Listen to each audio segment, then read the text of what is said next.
सफेद शेर बन गया बेवकूफ और चालाक गधा। जंगल में सफेद शेर इधर उधर टहल रहा था। घूमते हुए वो खुद से बड़बड़ा भी रहा था। उसे देखकर लग रहा था जैसे वो किसी बड़ी परेशानी में हो। तभी उसके पैरों के नीचे एक खरगोश आता है। खरगोश सफेद शेर को देखकर डर जाता है। अरे डरो मत खरगोश, मैं तेरा शिकार करके अपनी बीवी का मार नहीं खाना चाहता। उसका पेट छोटे जानवरों से नहीं भरता, वो तो तुझे देखकर मुझे ही खा जाएगी। चल निकल अब यहाँ से। सफेद शेर की बात सुन खरगोश मन ही मन हंसने लगता है। बेचारा, ये तो बीवी का सताया हुआ लगता है। खरगोश खुश होकर वहां से चला जाता है। दरअसल सफेद शेर की बीवी ने उसे शिकार पर भेजा था, पर काफी देर घूमने पर भी उसे कोई शिकार नहीं मिला था। वो अपनी बीवी से बहुत ही डरता था। सफेद शेर परेशान होकर घूम रहा था कि तभी वहां उसे एक गधा आते हुए दिखाई देता है। अरे इस बेवकूफ गधे को ही शिकार बनाना होगा। कम से कम आज तो कोई डांट नहीं मिलेगी। गधे को पास आते देख सफेद शेर चिल्लाने लगता है। वो पैर में दर्द होने का नाटक करने लगता है। गधा सफेद शेर के पास जाकर उसका हाल चाल पूछता है। तब सफेद शेर कहता है, अरे क्या बताओ गधे मेरा हाल, मेरे पैरों में बहुत दर्द हो रहा है, मुझसे चला भी नहीं जा रहा है। मैं तो सामने वैद्य के पास ही जा रहा था, लेकिन पता नहीं वहां तक जा भी पाऊंगा या नहीं, या उसके पहले ही मैं दर्द से मर जाऊंगा। अरे शेर, ऐसी मरने की बात मत करो। चलो मैं तुम्हें वैद्य के पास ले चलता हूँ, बस मुझे रास्ता बताते जाना। गधे को सफेद शेर पर दया आती है, इसीलिए वो उसे अपने पीठ पर बिठा देता है और सफेद शेर के बताए हुए रास्ते पर चल पड़ता है। सफेद शेर मन ही मन बहुत खुश हो जाता है। आज मेरी बीवी मुझसे बहुत खुश होगी इस हट्टे कट्टे गधे को देखकर। गधा चलते रहता है कि तभी खरगोश सफेद शेर को गधे के पीठ पर बैठा देख लेता है। हे भगवान, ये गधा फंस गया इस जोरू के गुलाम के चक्कर में। मुझे इस गधे को सफेद शेर की सच्चाई बतानी होगी। ऐसा सोचकर गधा धीरे धीरे गधे के पास आता है। वो उसे रोकता है और धीमे आवाज में सफेद शेर की सारी सच्चाई बता देता है। गधे को रुका देखकर शेर कहता है, अरे खरगोश, क्यों हमारा रास्ता रोक रहा है? तू ऐसे क्या खुसुर फुसुर कर रहा है? देख गधे, अब ज्यादा वक्त मत गवा और जल्दी से चल यहाँ से। खरगोश सफेद शेर के बारे में गधे को आगाह करके वहां से चला जाता है और गधा भी आगे बढ़ने लगता है। खरगोश की बातें गधे के मन में चल ही रही थी।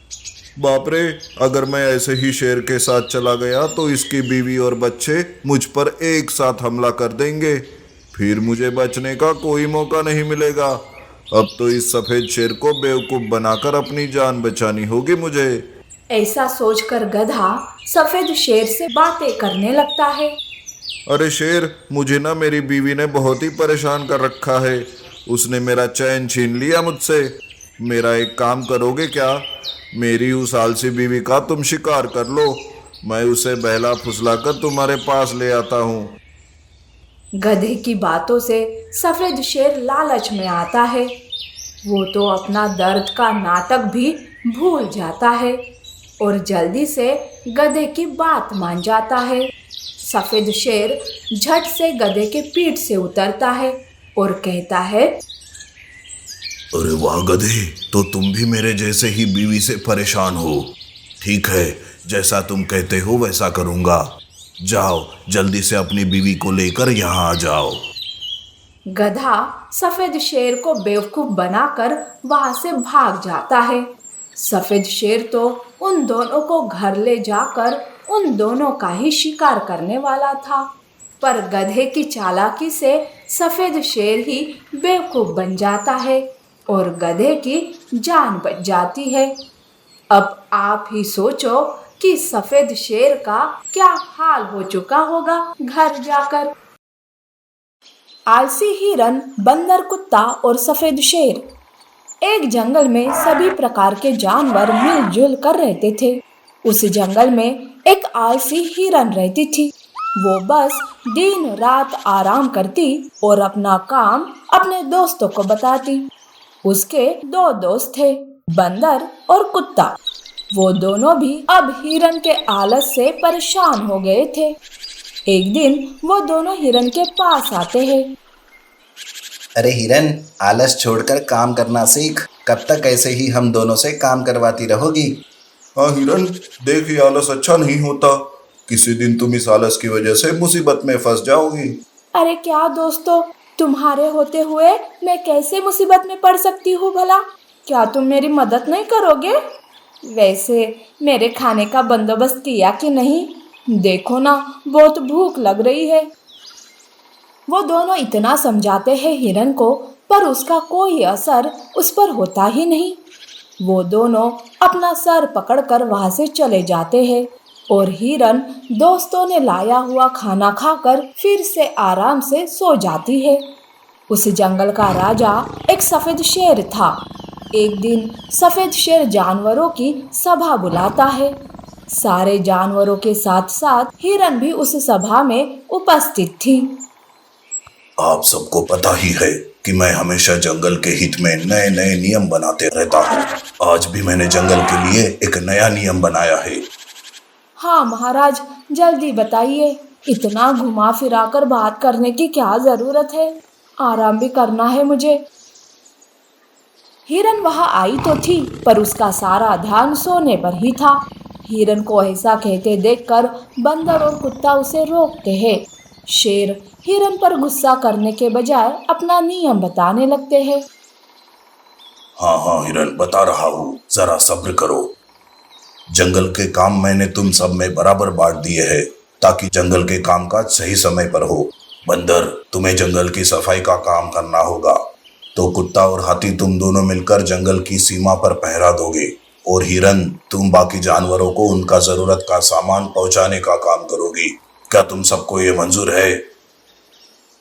हाँ महाराज, हमें आपका ये नियम मंजूर है। देखो, अगर किसी ने अपना काम करने में कोई कमी दिखाई और सही समय पर उसे नहीं पूरा किया तो उसे जंगल से बाहर किया जाएगा, समझे ना? सफेद शेर सबको उनके काम बताकर सभा को बर्खास्त करता है। सब अपने अपने घर चले जाते हैं, पर हिरन को सफेद शेर का नियम मन से मंजूर नहीं था। वो परेशान थी कि तभी उसके दोस्त उसके पास आते हैं। अरे हिरन, अब तो सुधर जा।